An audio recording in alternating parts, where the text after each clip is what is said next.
श्री शिव पुराण श्री रुद्र संहिता द्वितीय खंड 19वां अध्याय। ब्रह्मा और विष्णु द्वारा शिव की स्तुति करना। ब्रह्मा जी कहते हैं, नारद, कन्यादान करके दक्ष ने भगवान शिव को अनेक उपहार प्रदान किए। उन्होंने सभी ब्राह्मणों को भी दान दक्षिणा दी। तत्पश्चात भगवान विष्णु अपनी पत्नी लक्ष्मी जी सहित भगवान शिव के समक्ष हाथ जोड़कर खड़े हो उनकी आराधना करने लगे।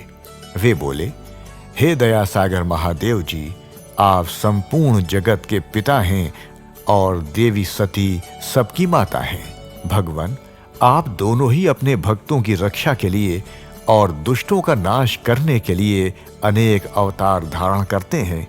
इस प्रकार उन्होंने शिव सती की बहुत स्तुति की। नारद, मैं उनके पास आकर विधि के अनुसार फेरे कराने लगा। ब्राह्मणों की आज्ञा और मेरे सहयोग से सती और भगवान शिव ने विधि पूर्वक अग्नि के फेरे लिए। उस समय वहां बहुत अद्भुत उत्सव किया जा रहा था। वहां विभिन्न प्रकार के बाजे और शहनाइयां बज रही थीं। स्त्रियां मंगल गीत गा रही थीं और खुशी से सभी नृत्य कर रहे थे। तत्पश्चात भगवान विष्णु बोले, सदाशिव, आप संपूर्ण प्रकृति के रचयिता हैं। आपका स्वरूप ज्योतिर्मय है। ब्रह्मा जी, मैं और रुद्रदेव आपके ही रूप है। हम सभी सृष्टि की रचना, पालन और संहार करते हैं। हे प्रभु, हम सब आपका ही अंश हैं। प्रभु, आप आकाश के समान सर्वव्यापी और ज्योतिर्मय हैं। जिस प्रकार हाथ, कान, नाक, मुंह, सिर आदि शरीर के विभिन्न रूप हैं, उसी प्रकार हम सब भी आपके शरीर के ही अंग हैं। आप निर्गुण निराकार हैं। समस्त दिशाएं आपकी मंगल कथा कहती हैं। सभी देवी देवता और ऋषि मुनि आपके ही चरणों की वंदना करते हैं। आपकी महिमा का वर्णन करने में मैं असमर्थ हूं। भगवान, यदि हम सबसे कुछ गलती हो गई हो तो कृपया उसे क्षमा करें और प्रसन्न हो। ब्रह्मा जी बोले। इस प्रकार श्री हरि ने भगवान शिव की बहुत स्तुति की। उनकी स्तुति सुनकर भगवान शिव बहुत प्रसन्न हुए।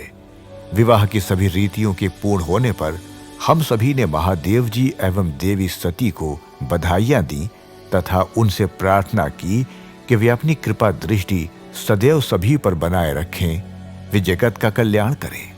तत्पश्चात भगवान शिव ने मुझसे कहा, हे ब्रह्मांड, आपने मेरा वैवाहिक कार्य संपन्न कराया है, अतः आप ही मेरे आचार्य हैं। आचार्य को कार्य सिद्धि के लिए दक्षिणा अवश्य दी जाती है।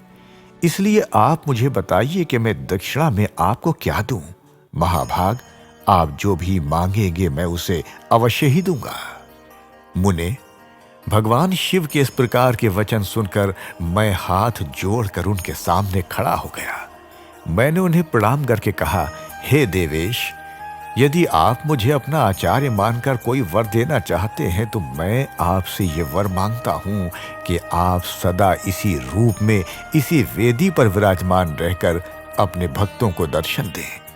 इस स्थान पर आपके दर्शन करने से सभी पापियों के पाप धुल जाएं।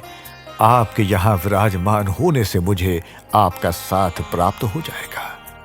मैं इसी वेदी के पास आश्रम बनाकर यहाँ निवास करूंगा और तपस्या करूंगा। हे प्रभु, मेरी यही इच्छा है।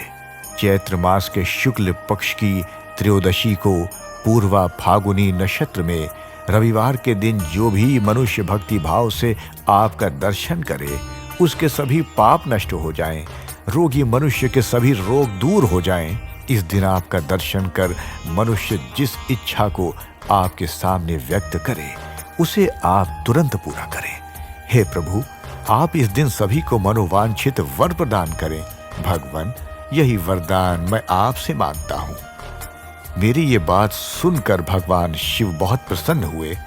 वे बोले, हे ब्रह्मा, मैं आपकी इच्छा अवश्य ही पूरी करूंगा। तुम्हारे वर के अनुसार मैं देवी सती सहित इस वेदी पर विराजमान रहूंगा। ये कहकर भगवान शिव देवी सती के साथ मूर्ति रूप में प्रकट होकर वेदी के मध्य भाग में विराजमान हो गए। इस प्रकार मेरी इच्छा को पूरा कर जगत के हित के लिए प्रभु शिव वेदी पर अंश रूप में विराजमान हुए।